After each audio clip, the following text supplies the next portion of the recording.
మత్తయి సువార్త 16వ అధ్యాయము 13వ వచనం నుండి 20వ వచనం వరకు. తరువాత యేసు ఫిలిప్పు కైసరియా ప్రాంతమునకు వచ్చెను.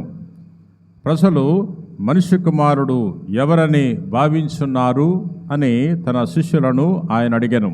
అందుకు వారు, కొందరు స్నాపకుడకు యోహాననియు, కొందరు ఏలియా అనియు, మరికొందరు యిర్మియా లేదా ప్రవక్తల్లో ఒకడని చెప్పుకొనుచున్నారు అనిరి. మరి నేనెవరని మీరు భావించున్నారు అని యేసు వారిని అడిగెను. అందుకు సీమోను పేతురు, నీవు సజీవుడు వగు దేవుని కుమారుడవైన క్రీస్తువు అని సమాధానమిచ్చను. యోనాపుత్రుడకు సీమోను, నీవు ధన్యుడవు.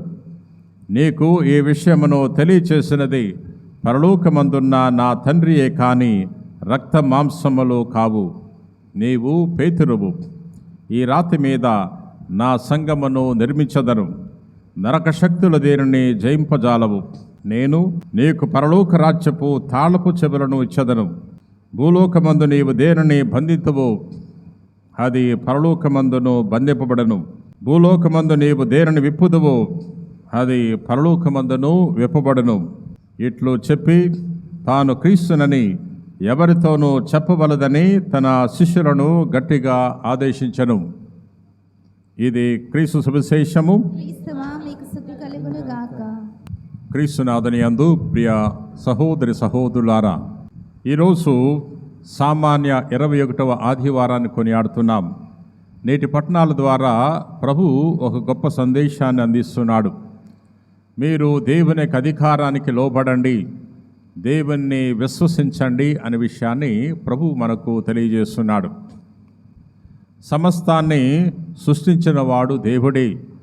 మానవులను, ఈ సృష్టిలో ఉన్న సకల జీవరాశులను దేవుడే సృష్టించాడు.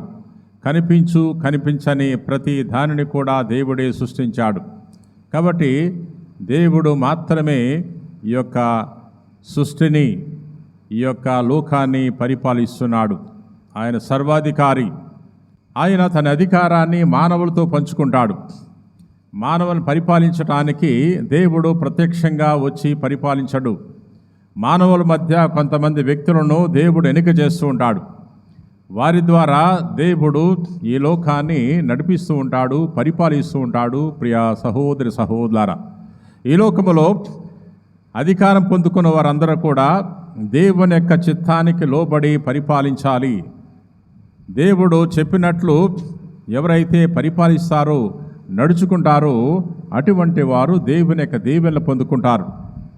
ఎవరైతే న్యాయాన్ని, ధర్మాన్ని, నీతిని పాటించకుండా స్వార్థబుద్ధితో పరిపాలిస్తారో, అన్యాయంగా పరిపాలిస్తారో అటువంటి వారందరికీ కూడా శిక్ష విధించబడుతుంది. ప్రియ సహోదరి సహోదరులారా, వెంటనే శిక్ష విధించబడకపోయినా దేవుడు తగిన సమయంలో, తాను నిర్ణయించుకునే సమయంలో అటువంటి నాయకులకు, అధికారులకు శిక్ష విధిస్తాడు. ఇది తప్పనిసరిగా జరుగుతుంది. నేటి మొదటి పట్టణంలో ఇదే విషయాన్ని మనం చూస్తున్నాం. ఒక వ్యక్తి దేవుని నుండి అధికారం పొందుకున్నాడు. ఆ వ్యక్తి దేవుని మీద ఆధారపడకుండా, న్యాయాన్ని, ధర్మాన్ని పాటించకుండా తనకిష్టం వచ్చినట్లు తన స్వార్థం కోసం తన యొక్క అధికారాన్ని వినియోగిస్తున్నాడు. అటువంటి వ్యక్తిని దేవుడు శిక్షిస్తున్నాడు. క్రీస్తు పూర్వము 8వ శతాబ్దంలో యూదా రాజ్యాన్ని హెజ్కియా రాజు పరిపాలిస్తున్నాడు. హెజ్కియా రాజు రాజ్యములో ప్రధానమంత్రిగా షబ్నా అనే వ్యక్తి పనిచేస్తున్నాడు. ఈ షబ్నా అనే వ్యక్తి ప్రధానమంత్రిగా రాజుగారికి మంచి సలహాలు ఇవ్వాలి, మంచి సూచనలు ఇవ్వాలి, ప్రజాపాలన సజావుగా సాగటానికి సహాయపడాలి. అటువంటి క్రమంలో ఉత్తరానున్న అసీరియా దేశము యూదా రాజ్యం మీద దాడి చేయటానికి ప్రయత్నం చేస్తుంది. యూదా రాజ్యాన్ని పరిపాలించే హెజ్కియా రాజు భయపడుతున్నాడు. నిద్రలేని రాత్రులు గడుపుతున్నాడు. ఎందుకంటే యూదా రాజ్యములో బలహీనమైన సైన్యం ఉంది, అసీరియా రాజ్యానికి బలమైన సైన్యం ఉంది. ఈ బలమైన సైన్యముతో అసీరియా రాజు యూదా రాజ్యం మీద దాడి చేస్తే యూదా రాజ్యము ఓడిపోతుంది అని భయపడుతున్నాడు. ఏం చేయాలా ఏ విధంగా అసీరియా రాజు నుండి తప్పించుకోవాలని ప్రయత్నం చేస్తున్నాడు. అటువంటి క్రమంలో కొంతమంది తనకు సలహా ఇచ్చారు. అసీరియా రాజును జయించాలంటే ఒకటే మార్గము, ఐగుప్తు రాజుతో చేతులు కడుపు, ఐగుప్తు రాజ్యం యొక్క సైనికులతో కలిసి యుద్ధం చేస్తే తప్పకుండా అసీరియా రాజ్యాన్ని జయించవచ్చు అని సలహా ఇచ్చారు. ఈ షబ్నా ప్రధానమంత్రి కూడా అదే రీతిలో రాజుగారికి తెలియజేస్తున్నాడు. అవును, ఇది మంచి సలహానే. దేవుడి విషయాన్ని తెలుసుకుని యెషయా ప్రవక్తను పంపుతున్నాడు, షబ్నా వద్దకు పంపుతున్నాడు. షబ్నా, నీవు చేయవలసిన పని చేయట్లేదు. ఈ రాజు ఆధారపడవలసింది దేవుని యొక్క శక్తి మీద కానీ పరాయి రాజుల మీద కాదు, పరాయి సైన్యం మీద కాదు ఆధారపడేది. నా మీద ఆధారపడినప్పుడు నేను రక్షిస్తాను. పరాయి రాజుల మీద ఆధారపడితే, పరాయి రాజుల యొక్క సైన్యం మీద, వారి యొక్క గుర్రాల మీద, రౌతుల మీద, రథముల మీద ఆధారపడితే శిక్ష తప్పదు అని దేవుడు తెలియజేసి ఉన్నాడు. ప్రియ సహోదరి సహోదరులారా, దేవుడు షబ్నాకు యెషయా ప్రవక్త తెలియజేస్తున్నాడు, నీవు నా మాటను పాటించలేదు, నా చిత్తాన్ని నీవు తెలుసుకుని నా చిత్త ప్రకారంగా చేయట్లేదు కాబట్టి నీకు ఇచ్చిన అధికారం తీసేసుకుంటాను.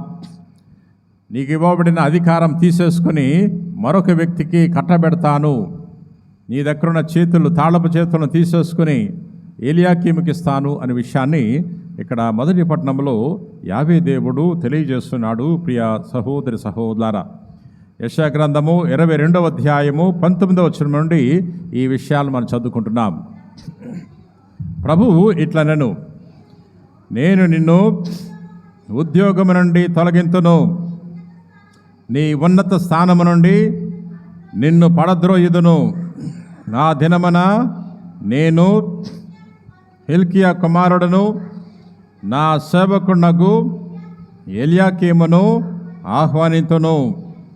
నీ అధికార వస్త్రమును నీ నడికట్టును అతనికి కట్టబెట్టుదును. నీ అధికారమును అతనికి అప్పగింతును. యెరూషలేము పౌరులకు, యూదా నివాసులకు అతడు తండ్రి వంటి వాడగును. దావీదు వంశపు రాజు తాళపు చెవిని అతడు తన భుజముల మీద తాల్చునట్లు చేయుదును. అతడు తెరచిన దానిని ఎవరునూ మూయలేరు, అతడు మూసిన దానిని ఎవరునూ తెరవలేరు. ప్రభువునందు ప్రియ సహోదరి సహోదరులారా, ఈ తాళపు చెవులు అధికారానికి గుర్తుగా ఉంది. ఈ లోకంలో అధికారులు చాలామంది ఉన్నారు. మన చుట్టూ అధికారులు ఉన్నారు. మన గుడివాడ ప్రాంతంలో, మన జిల్లా పరిధిలో, రాష్ట్ర పరిధిలో, దేశ పరిధిలో, ప్రపంచవ్యాప్తంగా మనకు అధికారులు ఉన్నారు. ఈ అధికారులందరూ కూడా వారు సొంతంగా అధికారులు పొందుకోవట్లేదు. దేవుడు వారికి అధికారాన్ని ఇచ్చాడు. వారు అనొచ్చు, నేను పరీక్షలు రాసి, కష్టపడి చదువుకుని పరీక్షలు రాసి, పోటీ పరీక్షల్లో మంచి మార్కులు సంపాదించి నేను కలెక్టర్ అయ్యాను, ఎంఆర్ఓ అయ్యాను, ఎండిఓ అయ్యాను, లేకపోతే ఎమ్మెల్యే అయ్యాను, మంత్రిని అయ్యాను అనుకోవచ్చు. కానీ ప్రధానముగా ఈ అధికారము దయచేసిన వాడు దేవుడే. ఎవరెవరైతే అధికారాన్ని పొందుకొని వారికి ఇష్టం వచ్చినట్లు అధికార దుర్వినియోగం చేస్తారో అటువంటి వారందరూ కూడా ఇటువంటి పరిస్థితే వస్తుంది. దేవుడు వారిని శిక్షిస్తాడు. తను అనుకున్న సమయంలో శిక్షిస్తాడు, నిర్ణీత సమయంలో శిక్షిస్తాడు. అటువంటి వారిని వదిలిపెట్టడు. ప్రియ సహోదరి సహోదరులారా, ఇక్కడ తాళపు చెవులు మనం చూస్తున్నాం. దావీదు వంశపు రాజు తాళపు చెవిని అతడు తన భుజము మీద తాల్చునట్లు చేయుదును. అతడు చెరచిన దానిని ఎవడు కూడా మూయలేడు, అతడు మూసిన దానిని ఎవడు కూడా తెరవలేడు. ఇదే విషయాన్ని నేటి సువార్తలో యేసు ప్రభు కూడా చాలా చక్కగా తెలియజేస్తున్నాడు అధికారం గురించి. పేతురు గారి విషయంలో ప్రభు అధికారం ఇస్తూ పేతురుకి తాళపు చెవి గురించి తెలియజేస్తున్నాడు. ఆ యొక్క వాక్యాలను ఒకసారి మనము ఆలకిద్దాం. మత్తయి సువార్త 16వ అధ్యాయము 18, 19 వచనం చదువుకుందాం. నీవు పేతురువు, ఈ రాతి మీద నా సంఘమును నిర్మించదను, నరక శక్తులు దేనిని జయింపజాలవు. నేను నీకు పరలోక రాజ్యపు తాళపు చెవులను ఇచ్చదను. భూలోకమందు నీవు దేనిని బంధింతువో అది పరలోకమందును బంధింపబడను. భూలోకమందు నీవు దేనిని విప్పుదువో అది పరలోకమందును విప్పబడను.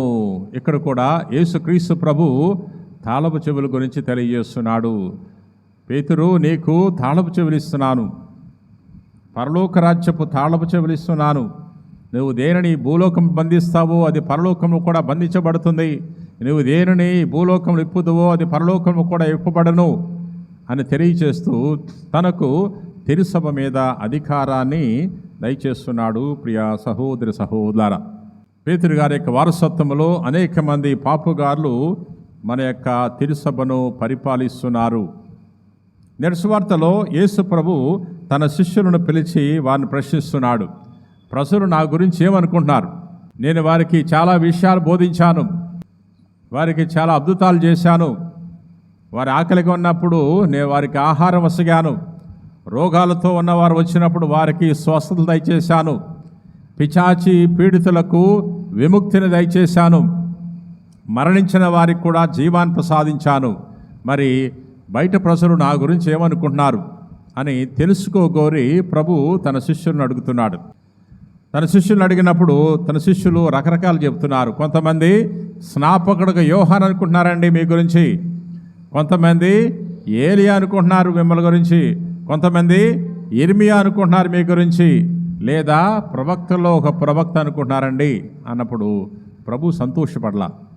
ప్రభుకి నచ్చిన సమాధానము కాదు. ప్రియ సహోదరి సహోదరులారా, ప్రజలు ప్రభుని సరిగా అర్థం చేసుకోలేకపోయారు.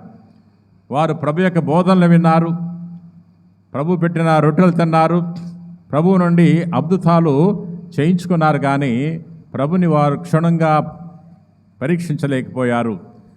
ప్రభుకి సన్నిహితంగా వచ్చి ప్రభు గురించి పూర్తి స్థాయిలో తెలుసుకోవటానికి వారు ఏమాత్రం కూడా ప్రయత్నం చేయలేదు. ప్రియ సహోదరి సహోదరులారా, అందుకనే ప్రభు తన శిష్యులను అడుగుతున్నాడు.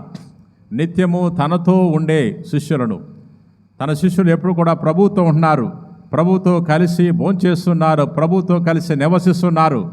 ప్రభు ఏ గ్రామంకి వెళ్తే ఆ గ్రామంకి వెళ్తున్నారు. వారికి తెలిసి ఉండాలి ప్రభు ఎవరో అని ప్రభు నేరుగా తన శిష్యులనే ప్రశ్నిస్తున్నాడు.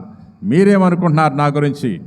నేను ఎవరిని అని మీరు అనుకుంటున్నారు అన్నప్పుడు పేతురు గారు గొప్ప సమాధానం చెప్తున్నా. అయ్యా, నీవు సజీవుడు వాకు దేవుని కుమారుడైన క్రీస్తువు అని గొప్పగా చెబుతున్నాడు, విశ్వాసంతో చెబుతున్నాడు. ప్రభు సంతోషపడుతున్నాడు. పేతురు గారికి పరలోక రాజ్యపు తాళాలు కూడా ఇచ్చేస్తున్నాడు. ప్రియ సహోదరి సహోదరులారా, ఎందుకని పేతురు గారు ప్రభుని అర్థం చేసుకున్నాడు. పేతురు గారు ప్రభుని ప్రేమించాడు.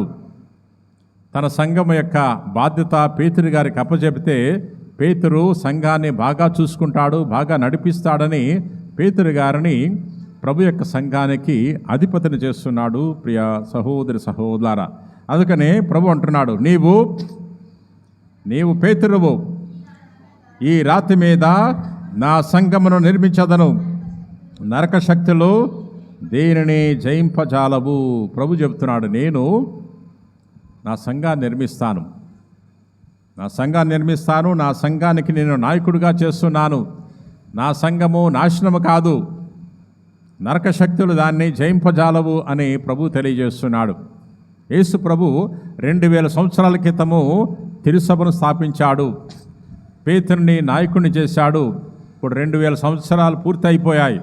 అయినా సరే ఏ నరక శక్తి కూడా ఈ తిరుసభను, ఈ సంఘాన్ని నాశనం చేయలేదు. ప్రియ సహోదరి సహోదరులారా, ఈ తిరుసభ చరిత్రను తిరగవేసినప్పుడు ఈ తిరుసభకు అనేక కష్టాలు వచ్చాయి, అనేక హింసలు వచ్చాయి, అనేక ఇబ్బందులు వచ్చాయి, అనేక అవగాహన లోపాలు వచ్చాయి. అయినా సరే వాటన్నిటినీ తిరుసభ తట్టుకుని ప్రతిరోజు ఈ తిరుసభ అనే సంఘము పెరుగుతుందే కానీ తగ్గట్లేదు. 2000 సంవత్సరాల క్రితం ప్రభు స్థాపించాడు.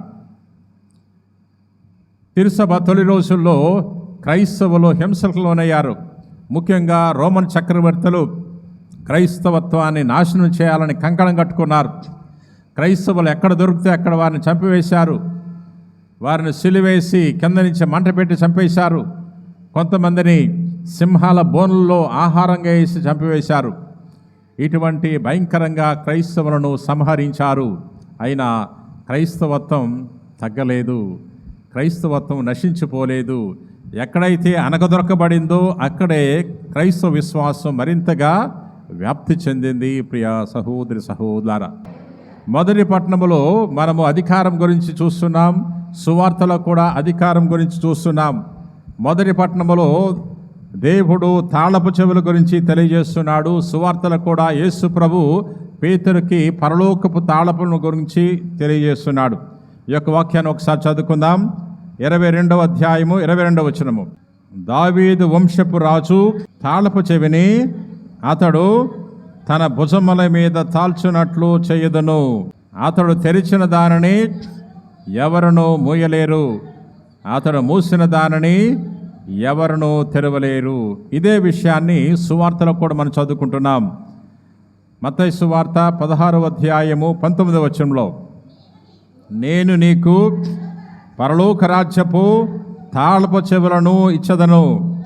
భూలోకమందు నీవు దేనిని బంధింతువో అది పరలోకమందును బంధింపబడను, భూలోకమందు నీవు దేనిని విప్పుదువో అది పరలోకమందును విప్పబడను అని ప్రభు తెలియజేస్తున్నాడు. 2 చోట్ల తాళపు చెవుల గురించి ప్రభు తెలియజేస్తున్నాడు. పూర్వవేదములో అధికారం పొందుకున్న షబ్నా నుండి దేవుడు ఈ తాళపు చెవులు తీసేసుకున్నాడు, అధికారాన్ని తీసేసుకున్నాడు. ఎందుకని? షబ్నా దేవుని చిత్తాన్ని పాటించకుండా తనకు నచ్చినట్లు తన స్వార్థం కోసం సలహాలు ఇచ్చాడు. సువార్తలో యేసు ప్రభు పేతురు గారి యొక్క విశ్వాసాన్ని మెచ్చుకుని తనకు తాళపు చెవులు ఇస్తున్నాడు. ఏం తాళపు చెవులు ఇస్తున్నాడు? నీ ఇంటి తాళపు చెవులు కాదు, పరలోక రాజ్యపు తాళపు చెవులు ఇస్తున్నాడు. అంటే అంత గొప్ప అధికారాన్ని యేసుక్రీస్తు ప్రభు పేతురు గారికి కట్టబెడుతున్నాడు. ప్రియ సహోదరి సహోదరులారా, ఈ రోజుల్లో ఉన్న అధికారులు అందరూ కూడా దేవుని నుండి అధికారం పొందుకున్నారు. కేవలము మతాధికారులే కాదు, ఈ లౌకిక ప్రపంచంలో మన పరిపాలించే అధికారులు కూడా దేవుని నుండి అధికారం పొందుకున్న వారే. వారు గుర్తించినా గుర్తించకపోయినా దేవుని నుండి వారు అధికారం పొందుకున్నారు. వారు అనుకుంటారు, మా యొక్క కరిష్మా వల్ల మేము అధికారంలోకి వచ్చాం, ప్రజలు ఓట్లేశారు కాబట్టి మేము అధికారంలోకి వచ్చాం, ప్రజలు ఓట్లేశారు కాబట్టి నేను ఎమ్మెల్యేనయ్యాను, నాకు పరపతి ఉంది కాబట్టి, పేరు ఉంది కాబట్టి మంత్రిని అయ్యాను, ముఖ్యమంత్రిని అయ్యాను, ప్రధానమంత్రి అయ్యాను అనుకోవచ్చు. కానీ ప్రధానముగా దేవుడే వారికి ఈ బాధ్యతను అప్పచెప్తున్నాడు. దేవుడే వారికి ఒక పనిని అప్పచెప్తున్నాడు. ఆ బాధ్యతను ఎవరెవరైతే సరిగా నెరవేర్చరో అటువంటి వారు దేవునికి సమాధానం చెప్పవలసిందే. అటువంటి వారందరికి కూడా తీర్పు ఉంటుంది. ఎవరైతే దేవుని యొక్క చిత్త ప్రకారంగా కాకుండా నీతికి, న్యాయానికి, ధర్మానికి లోబడి పరిపాలించరో అటువంటి వారిని దేవుడు తప్పకుండా తీర్పు సమయంలో శిక్షకు గురి చేస్తాడు. ప్రియ సహోదరి సహోదరులారా, మనం చూస్తున్నాం మన దేశంలో, మన ప్రపంచంలో అధికారులు స్వార్థము కోసం ఏ విధంగా ప్రవర్తిస్తున్నారు. అధికారం కోసం కుటుంబాన్ని చిన్నాభిన్నం చేసే వ్యక్తులు ఉన్నారు. అధికారం కోసం కుటుంబ సభ్యులను కూడా హతమార్చేవారు మన సమాజంలో చూస్తున్నాం. అధికారం కోసం అడ్డదారుల్లో పయనించేవారు మనం చూస్తున్నాం. కానీ సర్వాధికారాన్ని క్రీస్తు ప్రభు వీటన్నిటిని కూడా గమనిస్తున్నాడు. మన అధికారి క్రీస్తు ప్రభువే. పేతురు గారు ఏ విధంగా అయితే అన్నాడు, అయా నీవు నా క్రీస్తువు, అయా నీవు నా రాజువు, నా యొక్క విమోచకుడు నీవే, నా మెస్సయు నీవే అని ఏ విధంగా అయితే పేతురు గారు విశ్వాస ప్రకటన చేశాడో అదే రీతిలో నీవు నేను కూడా విశ్వాస ప్రకటన చేయాలి. అలనాడు శిష్యులను ప్రశ్నించిన ప్రభు ఈరోజు మనల్ని అడుగుతున్నాడు, మరి నేను ఎవరని మీరు భావించుచున్నారు అని ప్రభు అడుగుతున్నాడు. శిష్యులను ప్రత్యక్షంగా అడుగుతున్నాడు. ఈరోజు మనందరినీ కూడా వ్యక్తిగతంగా అడుగుతున్నాడు ప్రభు. నిన్ను నిన్ను నిన్ను నిన్ను ప్రతి వారిని ప్రభు వ్యక్తిగతంగా అడుగుతున్నాడు. ఆయనకి ఎటువంటి సమాధానం చెప్తావు నువ్వే నిర్ణయించుకో. వ్యక్తిగతమైన సంబంధాన్ని ఏర్పాటు చేసుకున్నప్పుడు ప్రభువు మీద ప్రేమను ఏర్పాటు చేసుకున్నప్పుడు, సమస్త వస్తువుల కంటే ప్రభువుకే ఎక్కువ ప్రాధాన్యతనిచ్చినప్పుడు మాత్రమే పేతురు వలె మనము సమాధానం చెప్పగలము. ప్రియ సహోదరి సహోదరులారా, ప్రభుని మనం కేంద్రంగా చేసుకున్నప్పుడు మాత్రమే ఈ యొక్క సమాధానం చెప్పగలము. మన జీవితంలో ఎవరు కేంద్రము, మన జీవితంలో ఎవరు మనకు ముఖ్యము, మన జీవితంలో ఎవరికి మనం ప్రయారిటీ ఇస్తున్నాం అని ఈ సమయంలో కూడా గమనించుకోవాలి.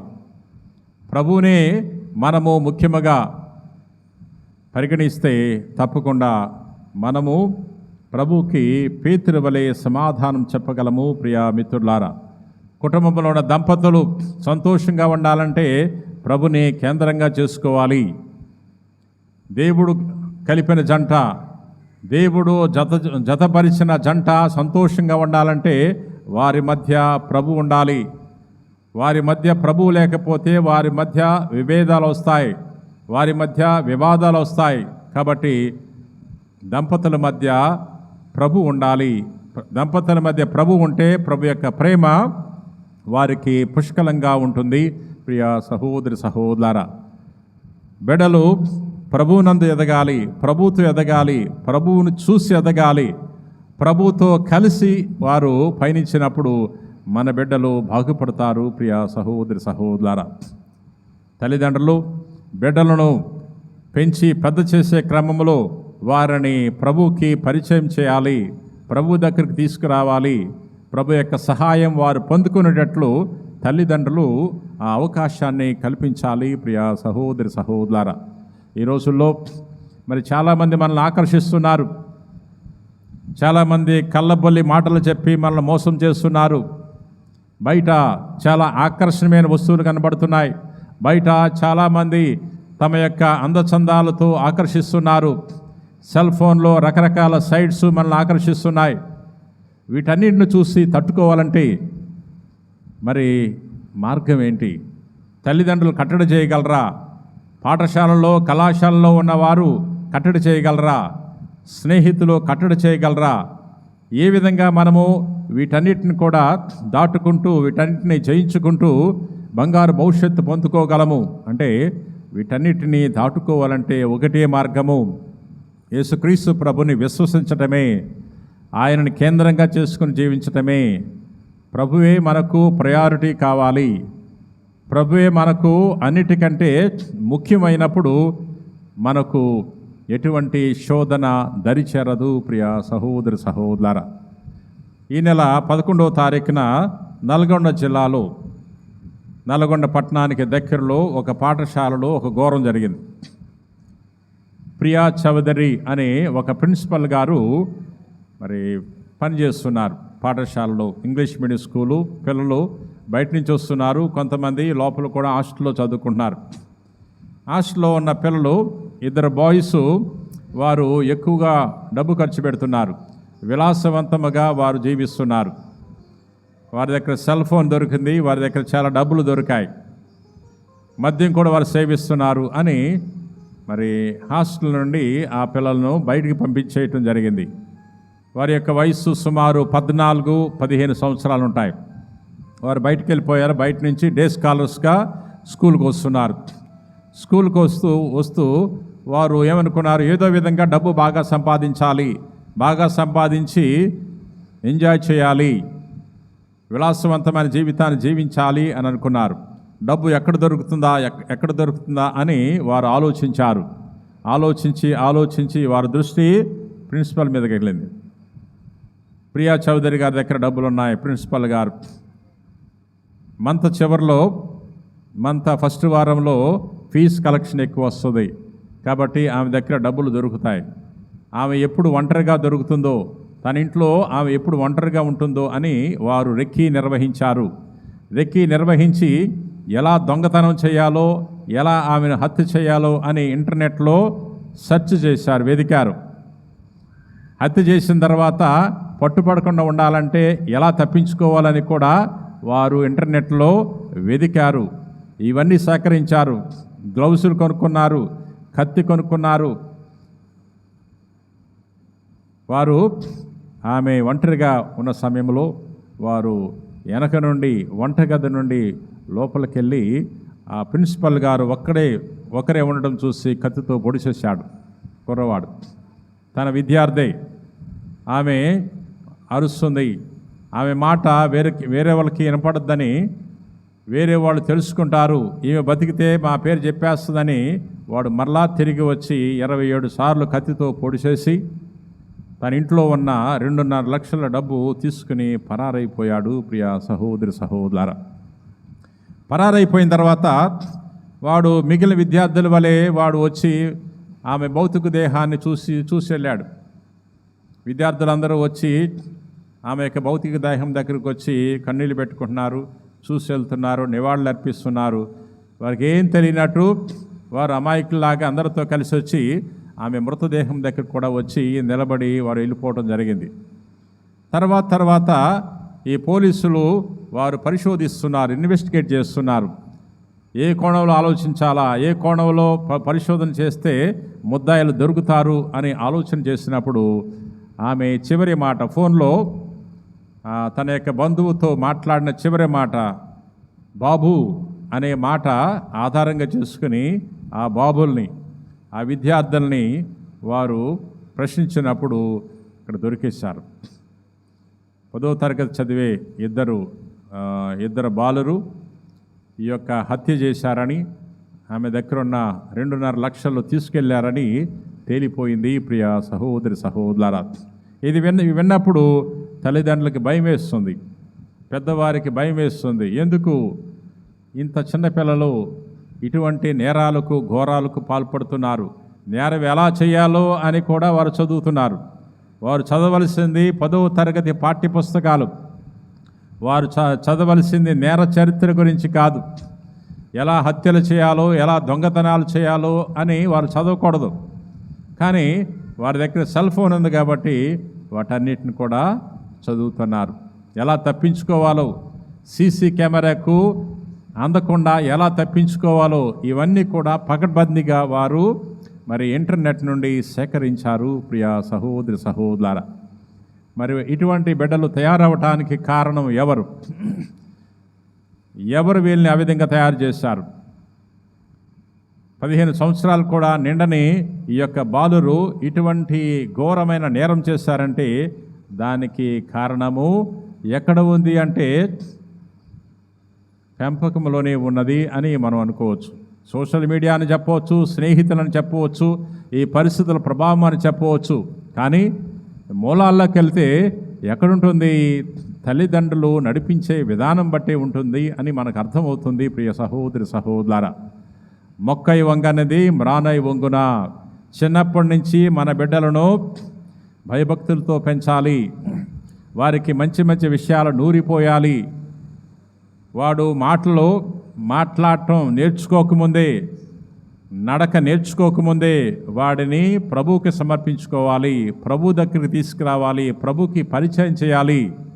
ప్రభుకి సమర్పించినప్పుడు వాడికి మంచి బుద్ధులు అబ్బుతాయి. ప్రియ సహోదరి సహోదరులారా, మన కుటుంబాల్లో ఉన్న వారందరూ కూడా నేను చూస్తున్నాను, బిడ్డలకు లక్షలు కట్టి కాలేజీలు చేర్పిస్తున్నారు. 2 లక్షలు, 3 లక్షలు, 5 లక్షలు అంటే పెద్ద పెద్ద కాలేజీల్లో చేర్పిస్తున్నారు. అంతకంటే ముఖ్యంగా వారికి దైవ భయాన్ని నేర్పించాలి, దేవుని ఎడల భయభక్తులతో కలిగి జీవించడం నేర్పించాలి. ఈ రోజుల్లో కెరియర్ గైడెన్స్ అందరూ ఇచ్చేస్తున్నారు. సెల్ ఫోన్లో కూడా దొరికేస్తుంది కెరియర్ గైడెన్సు. పిల్లలకి ఏం చెప్పవసరలా, అన్నీ దొరికేస్తున్నాయి. వాళ్ళకి దొరకనిది ఏంటంటే ఆధ్యాత్మిక చింతన వారికి దొరికినప్పుడు, ఆధ్యాత్మికంగా వారు బలపడినప్పుడు తప్పకుండా బయట వారు ఎదుర్కొనే శోధనలకు వారు అతీతంగా జీవించగలరు. ప్రియ సహోదరి సహోదరులారా, బయట రంగురంగుల ప్రపంచము, అరచేతిలో వైకుంఠము, అరచేతిలో స్వర్గం కనపడుతుంది. ఇక్కడ దేవాలయంలో గంట సేపు కూర్చోవటానికి తణుకులాడుతున్నారు మన పిల్లలు. మాకు బోరు కొట్టేస్తుంది దేవాలయంలో కూర్చోవటానికి, ఎంతసేపు కూర్చోవాలండి దేవాలయంలో అనే బిడ్డలు, అనే వ్యక్తులు లేకపోలేదు. బయటికి వెళ్తున్నారు, టైంపాస్ కోసం మొబైల్ పట్టుకుంటున్నారు.